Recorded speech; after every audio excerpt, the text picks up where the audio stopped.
Hello, everybody. Welcome to Art and Outdoor Life here with John. So, here I just put dirty water on there. It don't matter what it is, it's just dirty water. Okay? Um, and here's a little bit of just something I had on my palette. Happened to be a little bit of violet, leftover violet. This really doesn't have anything to do with this painting. It was just kind of testing the grounds, I guess. So, with a medium hake brush, I'm putting in some burnt umber, and you can use raw umber or whatever you want to. What I like to do is I like to test how strong the pigment is going to be on a piece of paper off to my right, and if there's too much water on there, then I like to dab it into a wash rag or onto a paper towel. This is basically sketching the scene. And this place here that I'm painting is very close to my house. Everyone calls it Kane's Bottom off the Merrimack River in Sullivan, Missouri. So on top here, now over this, I'm putting some ultramarine blue. And I'm just dabbing it. I'm letting the paint do everything. Because there's still water on the brush. And I always spray my paints before I put my paints on. I don't douse them with water, but I just spray them. I've already had the paper stretched with water and dried. So just going over this umber here with the ultramarine blue gives it a very nice color. I love these earth tones. It kind of complements the earth tone. Okay. Now in regards to this river here, every rivers are full of shadows, just like everything, but especially water. So you can use browns, you can use greens, you can use a mixture of greens and browns, you can use bright blues, you can use anything for waterways. Here I'm throwing in some cerulean blue, okay? And you could see the big contrast there between the ultramarine blue and the cerulean blue. Well, basically, I was just wanting to get a feel for it, and I'm using a fan brush. And I'm putting in a little bit of yellow ochre here, just here and there, because as you know, yellow over blue creates your kind of greens, and yellow ochre is kind of a earth tone. So I'm just sculpting out this painting here.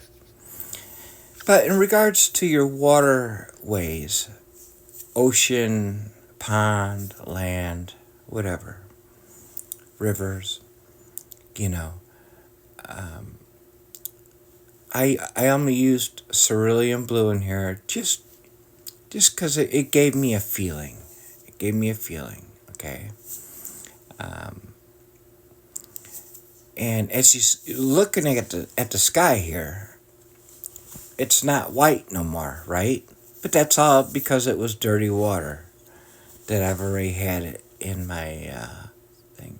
So here with the liner brush, I'm using the burnt umber, and I'm putting in some post. This is one of my favorite places to go when I go fishing. And there's also a beach there, right off the edge of the river there.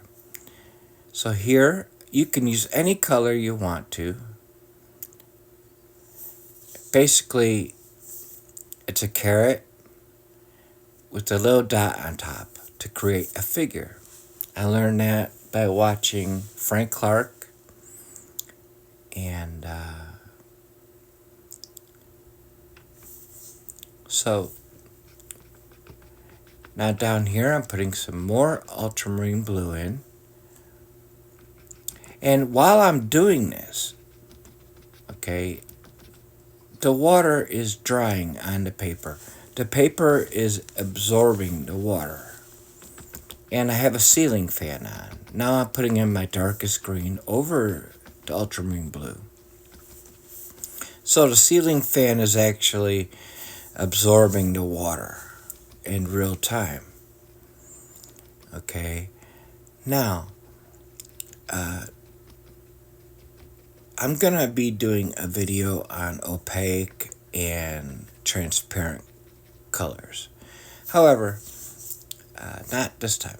So I'm still throwing, just touching it with these brushes. You could find any brush you want, but I really love these Hake brushes. Ron Ranson Hake brush is what I'm using here.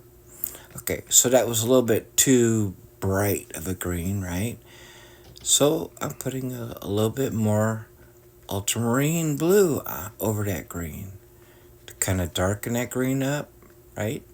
Now, you've heard it a lot of times. The further back you look, the lighter everything is, right?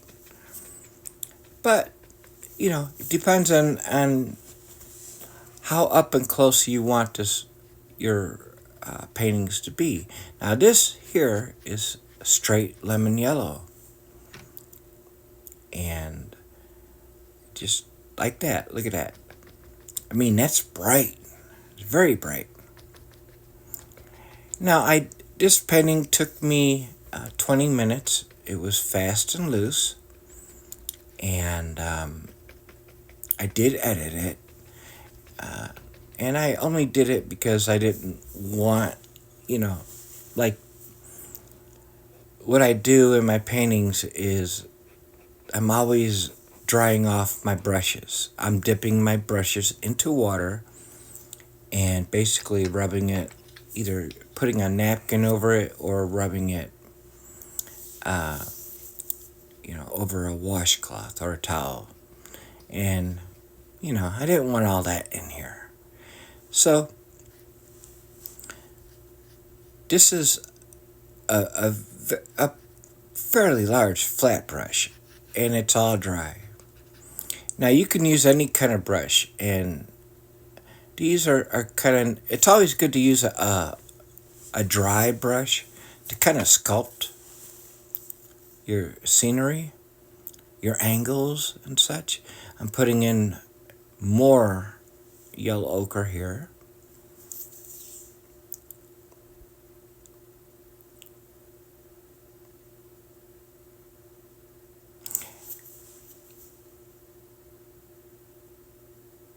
And then I'm putting in some ultramarine. I'm kind of going back and forth here. You can use any colors that you want. Like I said, your earth tones, work really nice. But if you want it really bright, if you want it really distant, for it to be, this scene to be really distant, then you make everything smaller. You use smaller brushes. With a round brush, I'm throwing ultramarine blue in there. And I'm going to use white. Now, here's the thing about white. I'm not using gouache. So if you want your river or water to be brownish or a little bit of greenish, mix your white with a little bit of the color that you want. For example, if you want it to be brown river, parts of it brown or parts of it green, then you would add a little bit of white and a little bit of green for your shades in your river. Now, I put a little bit of orange on the person, the figure. I sprayed it because it was pretty much dried out. I basically misted it. Okay. Now, the cards are really important. Like I said, you can use a palette knife, the plastic ones, and you can, with these cards, you can create how you want the landscape to look. If you want to create hills or cliffs or ebbs, and you can create all kinds of things with cards. Here I am, I'm putting in some rocks here. Remember, the undertone, the underpainting, is always going to come through. So just keep that in mind. See how easy that is? And then you flick a few trees up in there. Here I am going back and forth. Don't be afraid to use your fingers. Watercolors are friendly, they're easy to clean. So I'm putting in a little dam here, okay? Now you don't have to do this. This is a demonstration video. But like I said, add white to whatever color you want your river shades to be, and you'll get a very nice effect. I didn't demonstrate that in this video.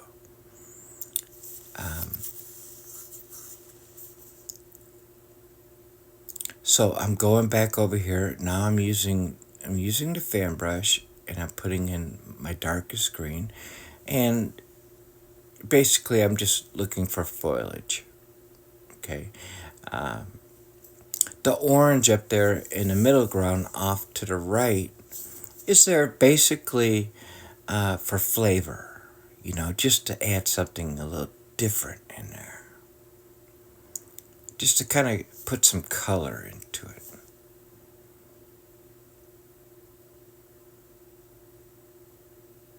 Now I'm going back over this with some some yellow ochre. Now you can see a little bit of shadow into the water.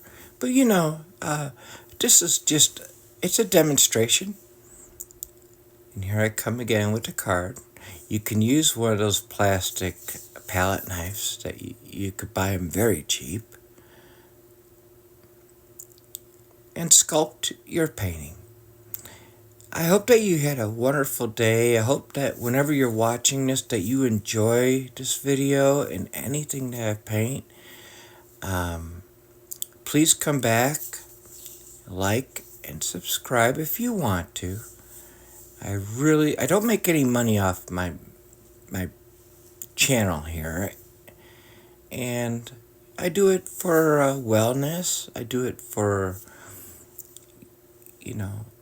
it's mindfulness to me. It's a way where I can relax and be creative.